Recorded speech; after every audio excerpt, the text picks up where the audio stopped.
오늘 본문 말씀은 시편 119편의 마지막 연인 22번째 연입니다. 8절씩 22연 176절까지 있는 시편의 마지막 부분입니다. 히브리어 알파벳 22번째 글자인 탑라고 하는 글자로 모든 첫 구절이 시작되어집니다. 어떻게 매 연마다 다르게 22연이 알파벳 순서대로 이렇게 지어질 수 있을까? 이것은 히브리 문학이 가지고 있는 특징 중에 한 가지라고 이야기할 것입니다. 사실 이 22연을 매일 우리가 이렇게 살펴보게 되었는데 22주 하니까 11주인 것 같습니다. 일주일에 2번씩 거의 2달 반 이상을 이 말씀을 보면서 비슷비슷한 말씀이 계속 반복되기 때문에 우리에게 처음과 같은 긴장감이나 새로움이 적지 않았나 생각하기도 합니다. 마지막 연입니다. 이 마지막 연의 주제는 이 긴장 가운데 은혜를 의지하는 삶의 현실을 살아가는 우리 그리스도인의 삶의 모습을 말해주고 있습니다. 이 연이 시작하는 출발은 힘차고 강력합니다. 처음 세 절은 수정처럼 아름다운 그 진리를 소개해주고 있고, 그리고 다음 5절은 가슴에서 우러나오는 진지한 반문이 제기되고 있습니다. 우리 지난 시간에 보았던 21년 역시 생기 넘치는 활기찬 분위기였습니다. 하나님의 은혜 가운데 하늘에 놀라운 많은 은혜들을 맛보는, 그리고 승리의 환희가 울려 퍼지는 그런 분위기였습니다. 그런데 얼핏 보아도 우리 이 연은 마지막 연은 해피엔딩으로 마무리되지 않습니다. 뭔가 그렇게 절정에 올라갔는데 그 마지막은 좀 어설퍼 보이고 이상하게 끝나고 있어 보입니다. 얼핏 보면 이 시편의 95%는 영감이 되었는데 마지막 연에서 영감의 뒷부분이 딸린 것이 아닌가 하게 생각할 그런 부분이 있다고 하는 것입니다. 음악적으로도 매우 이상합니다. 계속 소를 바꿉니다. 처음에는 단조로 된 두 쌍의 그 탄원의 기도로 시작을 하고 있습니다. 169절입니다. 여호와여, 나의 부르짖음이 주의 앞에 이르게 하시고 주의 말씀대로 나를 깨닫게 하소서. 여기 너무나 뜻밖의 다시 부르짖음으로 돌아가고 있습니다. 기도를 넘어서 기쁨의 찬양을 드리는 수준으로 올라갔다고 생각했는데 말입니다. 여호와여, 나의 부르짖음이 주의 앞에 이르게 하시고, 시인은 자신의 부르짖음이 하나님께 가까이 가기를 간구합니다. 여기에는 시인이 하나님에게서 멀리 떨어져 있는 것 같은 고난의 상황이 전제되고 있습니다. 이 상황에서 저희는 자신의 부르짖음에 대한 응답으로 주의 말씀을 깨닫게 되기를 바라고 있습니다. 깨달음을 얻는다는 것, 단순히 지식적으로 알게 되는 것을 넘어서 내면의 변화를 일으키는 것을 말씀해 주고 있습니다. 그러기에 시인은 내면에서 변화가 일어나게 하시고 지혜를 주시며 깊은 깨달음을 주소서라고 기도하고 있는 것입니다. 170절입니다. 나의 간구가 주의 앞에 이르게 하시고 주의 말씀대로 나를 건지소서. 앞절에서와 같이 시인이 주의 자비를 바라는 자신의 간구가 하나님 앞에 다다르게 되기를 구하고 있습니다. 그리고 이번에는 자신을 건져달라고 하는 간구를 덧붙이고 있는 것입니다. 여기서 중요한 것은 주의 말씀대로 건져달라고 간구하고 있는 것입니다. 곧 하나님의 뜻에 자신의 구원을 맡깁니다. 내 욕심대로가 아니라 하나님의 뜻대로, 하나님의 말씀대로 해달라고 하고 있습니다. 내게 깨달음을 주셔서 마음으로부터 변화되게 하시고 주께서 약속하신 대로 끝까지 저를 견디게 하심으로 구원을 얻게 하소서라고 하는 말씀인 것입니다. 앞에서 너무나 자주 했던 필사적인 도움을 구하는 상태로 다시 돌아갔다고 할 것입니다. 그렇다면 지금까지 아무 진전이 없었던 것입니까? 지난 앞년에서 그렇게 승리의 개성가를 부르고 환희에 차 있었던 것은 다 어디 갔는가 생각할 수 있다는 것입니다. 그런데 진전이 없는가? 그렇지는 않습니다. 바로 다음 두 절에서 장조로 바뀌어지게 됩니다. 171절입니다. 주께서 율례를 내게 가르치심으로 내 입술이 주를 찬양하나이다. 시인은 자신의 입술에서 찬양이 흘러넘친다고 고백합니다. 내 입술이 찬양으로 넘쳐나고 깨끗한 물이 솟아나는 샘처럼 되고 있나이다 하는 것입니다. 아주 활기차고 생동감이 흘러넘치는 분위기입니다. 마치 시편 19편에서 창조세계가 하나님의 찬양을 쏟아내는 것처럼 시인은 찬양을 쏟아내고 있습니다. 시인이 이렇게 찬양하는 이유는 무엇입니까? 주께서 율례를 내게 가르치셨기 때문이라고 했습니다. 시인이 율례를 가르치소서, 즉 율례를 행하도록 가르쳐 주소서라고 기도한 것 6번 이 시에 나옵니다. 우리가 하나님 말씀을 배운다는 것은 단순히 지식적으로 배우는 것이 아니라 그것이 내가 삶이 되고 행동이 되도록 그렇게 가르쳐 달라고 행하도록 하는 것입니다. 하나님은 지금 그의 기도에 응답하십니다. 우주 만물을 지으시고 하늘의 별들을 만드신 하나님이 마음속에 역사하셔 그를 변화시키시고 계신다는 사실을 깨닫자 시인의 입술에는 찬양이 나오고 있는 것입니다. 시인은 주의 길로 행하는 법을 배우고 있습니다. 우리 어메이징 그레이스, 나 같은 죄인 살리신 주 은혜 놀라워하는 그 찬송, 아마 전 세계적으로 가장 많은 사람들이 부르는 찬송가라고 불려지는 그 찬송을 지은 존 뉴턴이라고 하는 분, 이분 원래 노예상에다가 은혜를 받아가지고 자기의 과거를 회개하며 하나님의 은혜를 찬송했는데 그가 우리의 지금 이 시인과 같이 바라보는 은혜와 나의 현실과의 그 사이의 갈등에 대한 문제를 이렇게 이야기한 것이 있습니다. 마땅히 되어야 할 사람은 되지 못하였습니다. 내가 그렇게 되기를 원하던 사람도 되지 못했습니다. 제가 소망했던 사람도 되지 못했습니다. 하지만 하나님의 은혜로 말미암아 이전에 악한 모습이 사라졌습니다. 언약의 말씀으로 내면이 변화되는 이 능력을 경험한 시인은 찬양하지 않을 수가 없습니다. 하나님의 놀라우심을 고백하고 있는 것입니다. 이는 어떤 면에서는 세례 요한이 와서 예수님을 소개하면서 나는 너희들에게 물로 세례를 준다. 너희들 회개한 것에 대한 외적인 정결함을 표시하는 물로 세례를 베풀지만 너희들의 마음을 바꾸어 주지는 못한다. 그러나 내 뒤에 오시는 분, 그분은 성령으로 너에게 세례를 줄 터인데 그분은 그 법을 우리 마음에 새겨주셔서 그 안에서 행할 것이게 하실 것이다. 내면에서부터 변화를 일으키고 너에게 생명을 주실 것이다 라고 말했던 아마 신앙의 두 단계에 대한 모습을 말해준다고 할 것입니다. 그렇습니다. 우리 주님은 놀라운 구세주이십니다. 교회는 말씀과 하나님의 성령으로 변화되어서 찬양을 함으로 교회가 교회됨을 드러낸다고 이야기할 것입니다. 172절에서도 찬양으로 계속됩니다. 주의 모든 계명들이 의로움으로 내 혀가 주의 말씀을 노래하리이다. 주의 계명들은 의롭고 진실하며 인생을 변화시키는 힘이 있습니다. 그렇습니다. 말씀이 참으로 우리에게 다가오게 되면 삶이 변하고 바뀌어지게 되어지는 것을 봅니다. 우리도 그 중에 한 사람들일 것입니다. 시인은 먼저 앞구절과 비슷하게 자신의 혀가 하나님의 말씀을 노래한다고 고백합니다. 그리고 이는 주의 계명들이 의롭기 때문이라고 말씀하는 것입니다.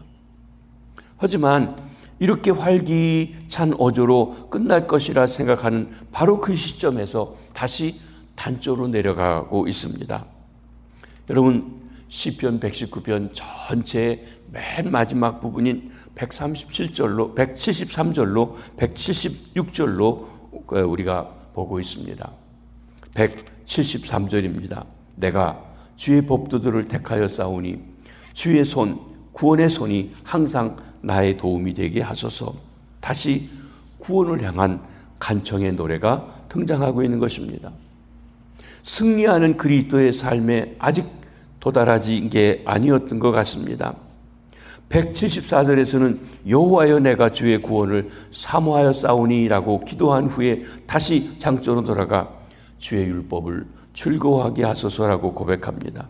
반면에 175절에서는 내 영혼을 살게 하소서 그러면 주를 찬송하리이다 하고 고백한 후에 주의 규례들이 나를 돕게 하소서라고 하는 탄원조로 기도를 하고 있는 것입니다. 어떻게 보면 기도도 했다, 찬양도 했다, 찬양했다, 기도했다, 이게 왔다 갔다 하고 있습니다.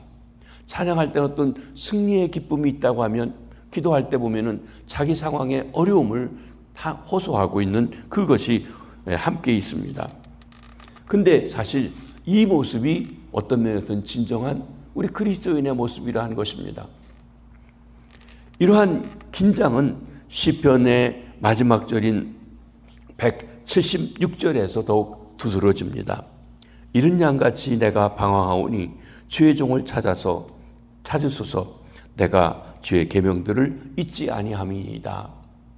오늘 우리가 부른 찬송가 길 잃어서 아버지께 돌아옵니다 불렀던 이 찬송이 바로 이 176절을 모티브로 해서 지어진 찬송입니다. 어떤 면에서 보면 이 시편 전체에서 가장 이상하게 보이는 절이기도 합니다. 천박한 승리주의자라고 한다고 하면 이 절을 성경에서 지워버렸을 것이라고 어느 주석가는 말하기도 합니다. 시인은 자신이 이른 양같이 방황하고 있기 때문에 자신을 찾아달라고 주님께 간구하는 것입니다. 여러분 여기 방황한다라고 하는 동사는 시편 95편 10절에서는 광야에서 불순종하던 이스라엘 백성을 가리킬 때 사용했던 단어입니다. 또 시편 58편 3절에서는 악인들을 가리킬 때 사용했던 말입니다. 지금 그렇게 하나님을 의지하고 승리하는 삶을 살았던 시인이 내가 지금 방황하고 있습니다라고 또 말하고 있는 것은 어떤 의미일까? 이런 부류들의 시인 자신을 포함시키는 것은 감동적이지 않다고 하는 것입니다. 그러므로 시편 119편 67절에서 고난당하기 전에는 내가 그릇 행하였더니 이제는 주의 말씀을 지키니이다 라고 했던 고백에서 시인이 완전한 사람이 되었다고 말하는 것은 아니라고 하는, 죄가 없는 완벽한 사람인 것을 주장하는 내용이 아닌 것을 우리가 살펴볼 수가 있을 것입니다. 시인은 화려한 승리로 대미를 장식하지 않습니다. 우리는 시인이 그런 식으로 패배하는 것을 하나님도 원치 않으실 것이라고 생각합니다. 하지만 놀랍게도 하나님은 그런 패배를 원하십니다. 이런 놀라운 시편을 쓴 탁월한 성도는 과연 어떤 사람일까요? 우리는 대단한 사람이라고 생각하는데 그는 마지막에 자기를 그렇게 이야기합니다. 바로 잃어버린 양과 같은 존재라고 말하는 것입니다. 신앙세계에서 우리는 영웅들을 따르기 원합니다. 하지만 우리가 영웅을 항상 제대로 고르는 것이 아닙니다. 시편 119편의 시인은 대단히 화려한 이력을 가진 사람이 아닙니다. 그는 잃어버린 양일 뿐이라고 고백하고 있습니다. 주의 종을 찾으소서 내가 주의 계명들을 잊지 아니함이니이다. 시인은 자신의 약점을 너무나 잘 알고 있습니다. 자신이 신자이며 주의 계명을 잊지 않는 것 자체에 은혜가 증거라고, 은혜 받은 증거라고 말하고 있는 것입니다. 하나님의 은혜 때문에 내가 그나마 주 앞에 있고 주의 말씀을 사모하고 말씀으로 살아갑니다 라고 하는 것입니다. 진정 신자의 특징 중에 하나는 자신의 약점을 철저히 자각하고 은혜를 의지하는 모습입니다. 나는 길 잃은 양같이 방황합니다. 우리 인간들은 본성적으로 끊임없이 하나님을 떠나려고 하는 그런 본성이 있습니다. 육신으로는 내 안에 선한 것이 조금도 존재하지 않는다고 했습니다. 로마서 7장에도 보면 사도 바울이 내 안에 선한 것이 없다고 그렇게 고백하고 있죠. 하나님이 나를 찾아주시지 않는다면 나는 늘 방황합니다. 주께서 먼저 나를 찾아주지 않는다면 절대 주님을 찾지 않는 것이 인간의 모습인 것입니다. 선한 목자의 손이 순간순간 나를 지켜주고 이끌어주지 않으면 나는 늘 방황합니다. 단 1초라도 나를 방치하면 길에서 넘어지고 그리고 곁길로 가는 것이 우리 인생의 모습이라고 하는 것입니다.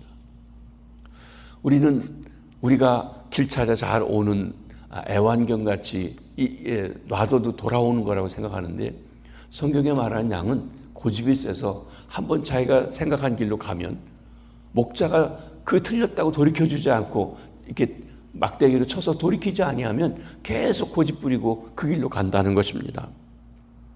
그렇습니다. 본성을 따라서 저절로 절대로 돌아온 길이 없다는 것이에요. 성도가 낙심하고 지쳐있고 떠나면 저절로 돌아온 길은 없습니다.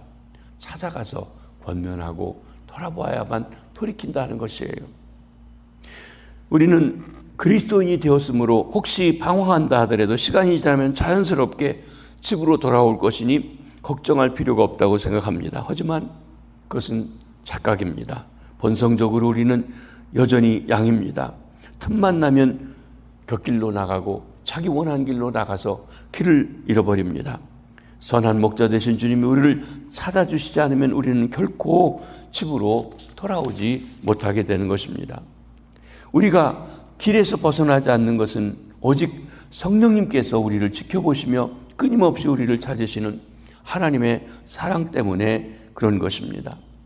가끔 우리는 그런 경험을 했을 것입니다. 어떤 부흥회나 집회에서 큰 은혜 받고 돌아가면 어때요? 바로 시험 당하죠. 그 다 쏟아놓을 어떤 일들이 있습니다. 아주 천상의 분위기였는데 바로 그것을 쏟을 일들이 또 생기는 거예요. 이게 반복되어지는 것이 우리지, 한 번 은혜 받았으니까 나는 끝까지 절대 그 은혜를 잊어버리지 않는다, 그 분위기에 계속 있다, 그렇지 못하다는 것입니다. 칼빈 선생님이 이 부분에 대해서 이렇게 지적합니다. 우리는 언제라도 죄에 빠져들 수 있는 성향을 갖고 있기 때문에 하나님이 우리 자신을 버려두시는 즉시 바로 죄에 빠지게 된다. 성경이 항상 그렇듯이 이 시편이 끝난다고 해서 이야기가 끝나는 것은 아닙니다. 이 시편을 건물을 짓는 것으로 묘사한다고 하면 이 마지막 년은 공사 발판이 아직 철거되지 않았음을 말해줍니다. 사실 우리가 공사가 계속된다는 것이에요. 완전한 사람은 없습니다. 이 시편이 마무리되는 시점에서 우리는 여전히 고통스러운 긴장이 있습니다. 천국에서는 이 시편을 부르지 않을 것입니다.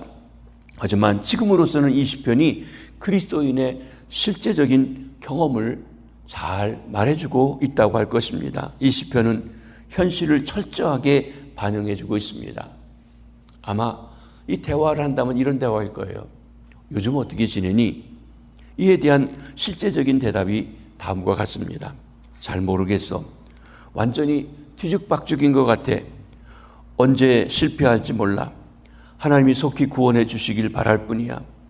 기도하고 간절히 주님을 바라보는 게 요즘 내 일이야. 하지만 하나님의 약속을 바라보면 사랑과 찬양과 평안과 소망이 내 마음에 충만하게 돼. 늘 긴장 상태에, 그래서 하나님과 그분의 말씀의 은혜에 나를 전부 맡겨버리고 살아가고 있어. 그렇습니다. 우리 그리스도인의 삶은 근심과 기쁨, 염려와 기쁨의 긴장 관계 속에 있다고 하는 것입니다. 계속 절망스럽고 슬프기만 하다고 하면 진정한 그리스도의 모습이 아닙니다.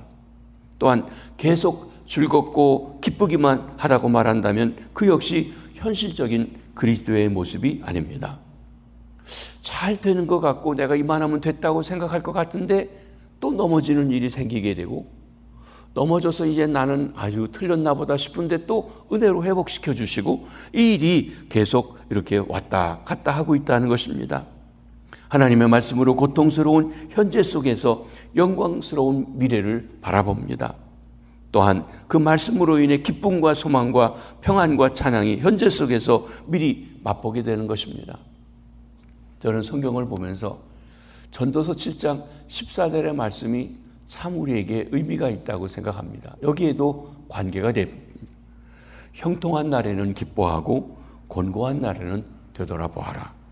이 두 가지를 하나님이 병행하사 병행하게 하사 사람이 그의 장래를 능히 헤아려 알지 못하게 하시느니라. 우리 인생을 보면 내가 은혜를 받고 집사가 되고 목사가 되고 장로가 되고 또 나 이만하면 믿음 생활 잘한다고 하는 그 생활 속에서도 언제나 이 두 가지가 함께 있어요. 형통한 날도 있고 그리고 곤고한 날도 따르고 있고. 내가 몇십 년 신앙생활 했더니 공고함이 없는가요? 아니, 계속 있습니다. 근데 언제 옵니까 이것이? 나도 모르게 옵니다.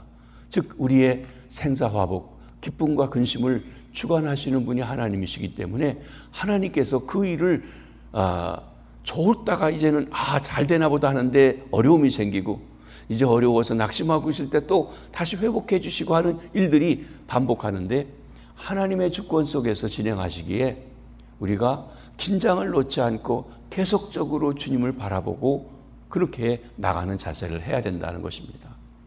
낙심하고 주저앉을 것도 아니고 다 됐다고 거드럭거릴 것도 아닌 우리는 언제고 넘어질 수 있는 그런 길 잃어버리는 양과 같기 때문에 늘 긴장해서 주를 바라보고 주님을 의지하고 살아가야 된다. 웃음과 눈물이 함께하고 있습니다. 이것이 이 땅을 살아가는 그리스도인의 진정한 경험인 것입니다. 하나님의 백성은 하나님의 말씀을 즐거워합니다. 이 하나님의 말씀만이 현재의 고통 속에서 미래의 영광을 미리 맛볼 수 있게 해주기 때문에 하나님의 말씀은 창조의 능력인 동시에 구원의 능력이 되어지는 것입니다. 바로 우리는 현실의 어려움 속에서 그러기에 이 말씀의 능력을 가지고 의지하고 그를 극복하며 또 하나님이 주시는 기쁨을 맛보며 살아가게 되는 것입니다. 우리가 그동안 22번에 걸쳐서 저도 길게 목회하면서 이 부분으로 시편 119편을 봤지만 119편 전체를 이렇게 차례대로 강의해 본 건 처음입니다. 사실 이번 119편을 제가 맡게 되어서 한국에 나가서 119편만 되어져 있는 책이 하나 있더라고요. 영국분이 쓰신 책이 있어서 그 책을 사서 이번 번한데 많이 도움을 받았습니다. 그러면서 다시 보면서 놀라운 말씀에 대한 은혜를 함께 나눌 수 있게 되어서 감사합니다. 특별히 우리 교회가 금년에는 말씀을 삶으로 살자고 하는 주제를 가지고 나아가면서 하나님을 사랑하기 때문에 말씀을 대하고 그 말씀을 지식적으로만 아니라 삶으로 옮겨 살아서 참으로 어려움과 역경, 환란이 계속 있는 이 현실 속에서 말씀의 능력으로 미래를 바라보고 하나님의 은혜를 체험하고 그를 이기고 극복하고 찬송과 그리고 소망과 평안이 사랑이 넘치는 그리스도인의 삶들이 다 되시기를 주님의 이름으로 축복합니다. 기도하겠습니다. 주님, 저희들에게 그동안 시편 119편을 통하여 하나님의 말씀 그리고 우리의 삶, 이 사이의 갈등과 긴장을 보며 우리 인간이 창조주신 하나님의 이 능력의 말씀을 통하여 현실을 극복하고 환난과 핍박도 이기고 승리의 삶, 기쁨의 삶, 평화의 삶 그리고 사랑의 삶을 살아갈 수 있음을 보았습니다. 은혜 받아서 다 되었나 싶은데 또다시 현실은 우리로 하여금 넘어지고 길 잃어버리게 만드는 어린 양과 같은 부족한 저희들의 삶입니다. 그러기에 한시도 끊임없이 목자 되신 주님을 바라보고 의지하며 살아가게 해주시고 주여 주께서 눈동자같이 우리를 지키시며 보호하시며 낮에 해가 상치 않고 밤의 달이 해치 않도록 지켜주시는 귀한 은혜가 함께하여 주시옵소서. 오늘도 새로운 날을 저희들에게 주셨습니다.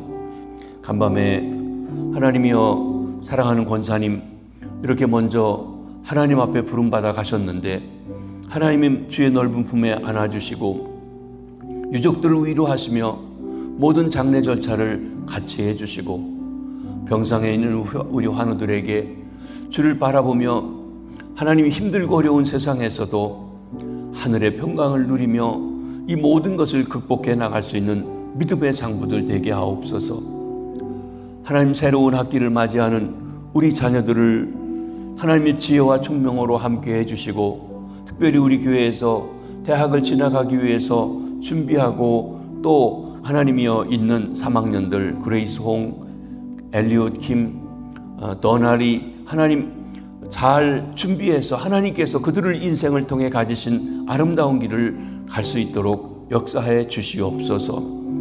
특별히 오늘도 일터로 사업장으로 나가는 우리 성도들 발걸음에 동행하시고 임재하셔서 하나님의 자녀로서의 빛과 소금이 되는 삶을 살아 이 땅을 그리고 우리 주변을 아름답게 하나님의 사람으로 하나님의 나라로 바꾸어 갈 수 있는 주의 백성들 되게 해 주시옵소서.